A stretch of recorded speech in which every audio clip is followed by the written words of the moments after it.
I still remember the morning of my 22nd birthday like it was a movie scene playing in slow motion. Sunlight filtered through the gauzy curtains of my childhood bedroom, illuminating the faded posters of Fleetwood Mac and the art school sketches I'd pinned to the corkboard above my desk. On the floor sat two gifts, a gleaming keychain box with my brother's name on the top in Dad's precise script, and beside it a small plain shoebox with my name scrawled across the lid. I hesitated, heart pounding. My brother Dylan had always been Dad's golden boy, valedictorian, star quarterback, scholarship to a fancy college. I'd been the dreamer, art school dropout, 3 part-time jobs, chronic night owl, perpetually behind on rent. I loved him, sure, but that day, I felt something sour in my chest even before I opened my box. I cracked the lid. Inside were socks, soft, navy blue cotton crew socks, 3 pairs neatly rolled. No note, no card, nothing else. My breath caught. I closed the box, exhaled, and carried both presents downstairs.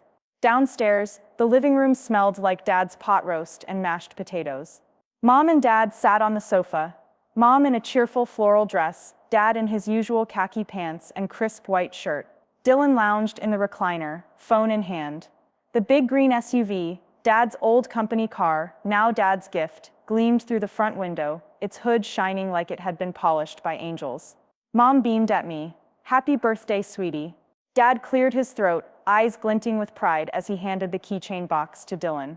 "Here you go, son. Millennium Edition Trailblazer. Fully loaded. Thought you'd like it." Dylan's jaw dropped. He barely stuttered a thank you before Dad turned to me. "And for you?" He lifted my shoebox. "I thought you could use some new socks." There was a pause so heavy I could feel it pressing on my ribcage. Dylan's eyes flicked to me, then down to the socks. He bit his lip, eyebrows arching, as he realized my gift. Mom's smile tightened. Dad shifted uncomfortably. Then he said it, the line I'll never forget. "You're not driving yet, are you?" The words crossed my mind like shards of ice. "Not driving?" I repeated, shuddering. At 22, I'd had my license for 4 years. I spent every weekend taxiing friends around town in my battered Honda Civic, the one I'd bought used for $2,000, my proudest possession. But in that moment, Dad's words didn't refer to my license. They referred to my aspirations, my achievements, my place in the family. Dylan's grin revived as he jingled the keys. "Guess I'm the only driver now, huh?" Dad nodded and turned back to his newspaper. Mom exhaled, reaching out to squeeze my hand. I'm sure Dad didn't mean, but the words hung in the air. "You're not driving yet, are you?" And in my mind, they translated to, "You're not ready for real responsibility, for real investment, for real faith." I forced a smile, waved at my brother. "Thanks, Dylan. That's awesome." I rose and backed away, clutching the sock box to my chest like a shield, and slipped upstairs. In my room, I sank onto the bed, set the box beside me, and stared at the ceiling. How had it come to this? How had my life, with its late-night poetry readings and thrift store fashion experiments, become so unworthy of trust? My head rang with Dad's words as I got ready for my shift at the cafe. I'd managed to land a part-time barista gig to pay the rent on my tiny apartment 2 towns over. I took my sketchbook tote, paint-stained fabric, gift from my art school mentor, and shoved in the socks. They were nice socks, cushioned soles, reinforced heels, smooth seams, but they felt like a consolation prize. At the cafe, I made lattes and smiled at customers. The espresso machine huffed, steam hissed, and I poured hearts in the foam, feeling numb. I texted my best friend, Lena, "Me landed socks from Dad today." "Socks, Lena? Oh no, what else did he say?" "Me, you're not driving yet, are you?" Lena, would-a-vut. That's harsh. I shrugged in the window's reflection. A regular customer, Mr. Patel, ambled in for his morning chai. I brightened up and said, "Hey, Mr. Patel, your usual." He nodded. "Thanks, Jane." "Hey, you look different." I nodded at my socks. "New socks." He tapped his chin. "Nice color. They look good on you." I managed a smile. "Thanks." He took his chai and left. My mind wandered. The world saw me pouring drinks with artistry, crafting personalized foam patterns, and yet my own father saw me as not even ready to drive. That evening, I trudged back home, stepping over my brother's new car in the driveway. The Civic peeked out from behind the SUV like a broken soldier. I passed through the garage quickly, eager to reach my sanctuary, my tiny studio apartment, whose walls were lined with canvases, stacks of handmade greeting cards, and the battered Honda key pinned to a corkboard. my symbol of freedom. I tossed my bag onto the couch and flopped down, socks off, feet bare on the rug. I cracked open my laptop and started typing into my journal. January 15th, socks. A dull gift from Dad on my birthday. A reminder that I'm not driving. No faith, no investment, no belief that I can steer my own life. Dylan got a car. I got socks. Words, "You're not driving yet, are you?" Like he's still waiting for me to be grown up. I rubbed my temples, then saved and closed the journal. I needed to prove him wrong, not by competing with Dylan, but by taking control of my path. I thought of my art, the greeting cards that sold out at local markets, the portraits I'd done for friends that became cherished keepsakes, the illustrations bubbling inside my sketchbook waiting for the world. What if I launched my own business, Jane Bennett Creative, and showed them I could drive, not their car, but my destiny? Over the next week, I made a plan. I juggled barista shifts with smartphone calls to graphic designers, web developers, and local print shops. I drafted a business plan on napkins, outlined a website in my notebook, sketched a logo, my initials entwined with an ink pen.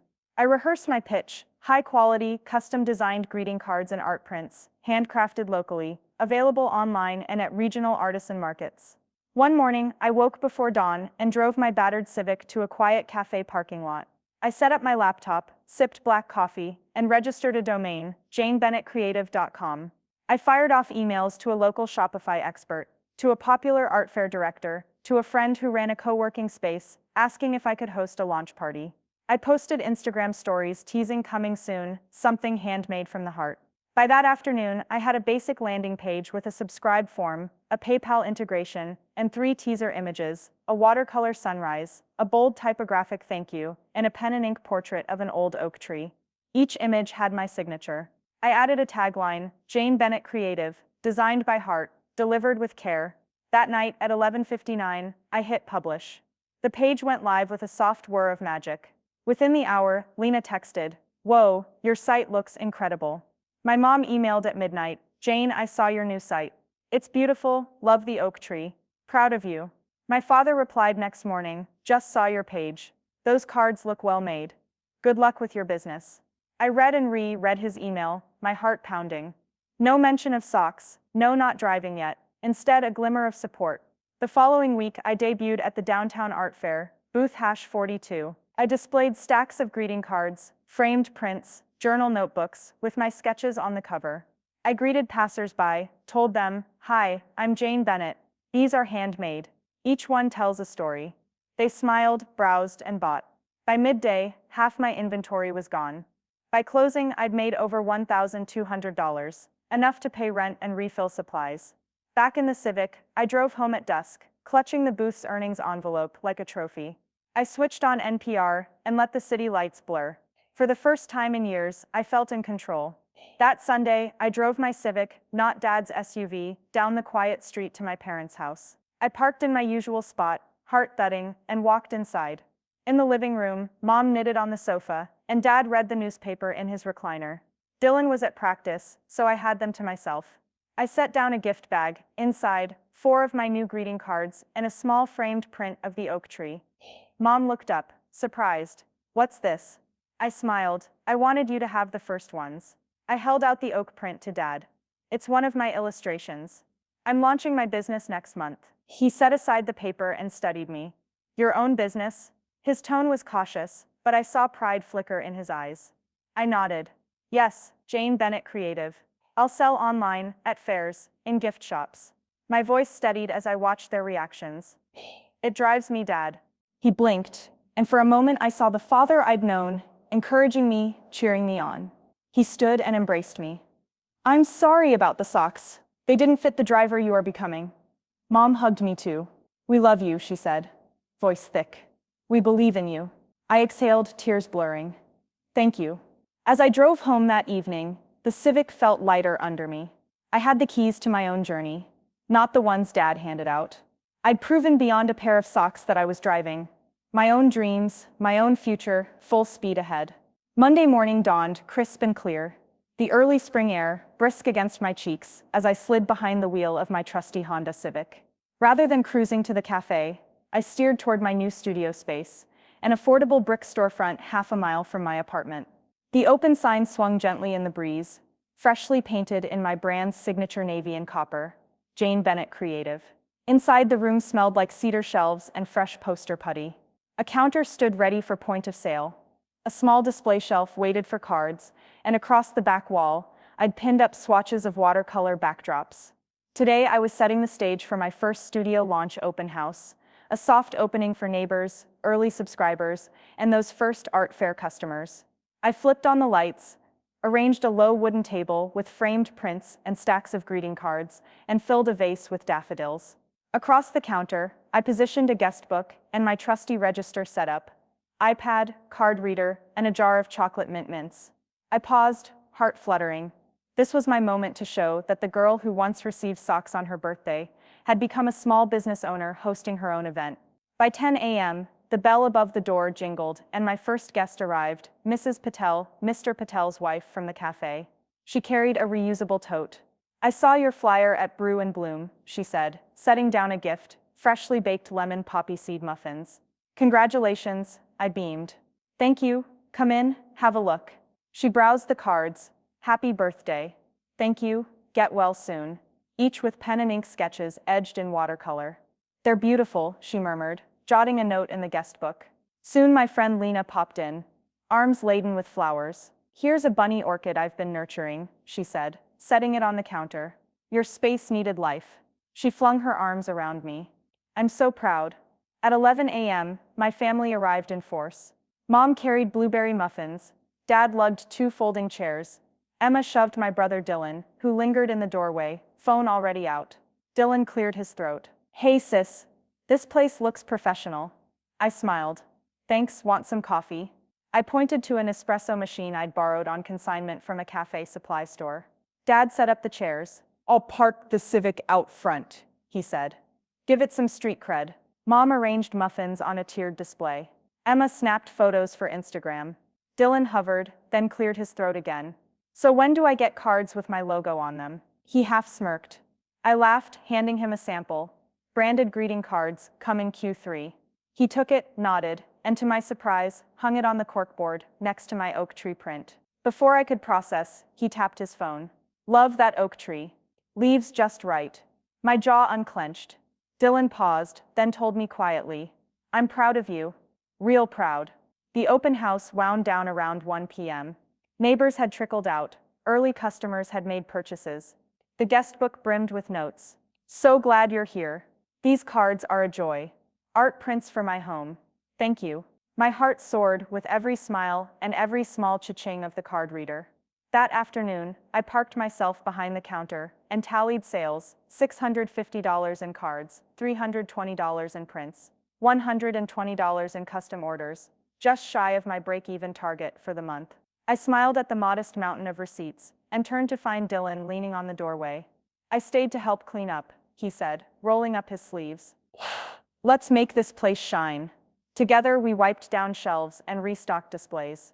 I realized how far we'd come, from those childhood days of glitter glue and cake frosting experiments in the kitchen, to now teaming up in my professional studio. The old competitiveness had melted into support. Over the next 6 weeks, the business gained traction. Local boutiques. 2 gift shops agreed to carry my cards on consignment. Corporate orders. Titan Tech placed a second order. This time, 2,000 co-branded notebooks for an upcoming hackathon. Online sales. My Shopify store racked up consistent traffic, up to 100 visitors a day, bolstered by Facebook ads, targeted at gift shoppers. Each Monday, I honored our Mindful Monday family pact. Via video or in person, we shared wins and lowlights. Mom marveled at my small shop's growth. Dad lamented sports league antics, but cheered our teamwork.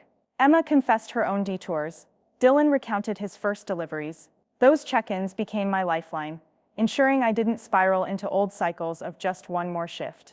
Conversations buzzed with fresh plots: a candle plus card gift set for Valentine's, a limited edition Mother's Day collection with floral watercolor cards, and a studio-to-screen workshop where I'd live stream a card painting session. Each idea, with its associated spreadsheets, supply lists, and promotional plans, played out like new episodes in the story of my creative enterprise. One evening in mid-March, I returned home and found Dad in my apartment, poring over a 1040 form on my kitchen table. Tax season nightmare. Mom called from the living room. holding a platter of enchiladas. I laughed. Just going through my first quarter projections. The accountant suggested some deductions for home office use. Dad closed the booklet and beamed at me. That's great. Here he handed me a manila envelope. It's for business expenses, startup costs, equipment, some personal training, so you can offset your rent. I blinked. Dad, he waved his hand. I shouldn't have bought Dylan that car before thinking about your dreams. Let's just say I'm catching up. I hugged him, feeling tears catch. Thank you. Mom embraced me too. We're here for all of it. That night, around my living room sofa, with takeout enchiladas, I realized that years of feeling underappreciated had given way to a new dynamic, a family that rallied around my venture as passionately as I did. By April, I moved into a permanent studio plus workshop lease, larger space, high ceilings, room for 4 student easels. I hired Emma part-time to handle social media, and my brother to occasionally help with deliveries. He'd rented a small van for that purpose. Mom stocked the studio kitchen with snacks. Dad volunteered for odd jobs, assembling shelving, hauling inventory, brainstorming with me over coffee. One Saturday, we held our first paint and postcard event, 8 seats filled with neighbors, each one painting a watercolor postcard to send to someone they loved. As I guided brushstrokes and shared my art tips, I looked up to see my father gently helping a shy teen get the right paint blend. Mom laughing with friends as purple blooms took shape, Emma instructing a couple on the proper paper to use, and Dylan casually chatting with the van outside as he coordinated the next delivery to Titan Tech. In that moment, the studio pulsed with purpose, community, and family unity. The girl who once received socks on her birthday was now surrounded by people who believed in her gift and actively showed up for it. 6 months later, on a late summer evening, I locked up the studio at 7 p.m. and walked to my brother's car, packed with art supplies for a corporate workshop at a local startup. He lowered his window. Ready for the roadshow? I smiled, tossing him a stack of blank cards and a tin of watercolor pencils. Lead the way. He started the engine and called over the hum of the Civic's aging stereo, to the driver who forgot how far she could go. I laughed, heart full. And who now has the keys? As we pulled away, the storefront lights darkened behind me, but inside, they burned brighter than ever, illuminating the path I'd claimed, the family that now traveled with me, and the uncharted territory of my own creative drive. Because in the end, Dad's offhand comment about not driving yet became the ignition I needed.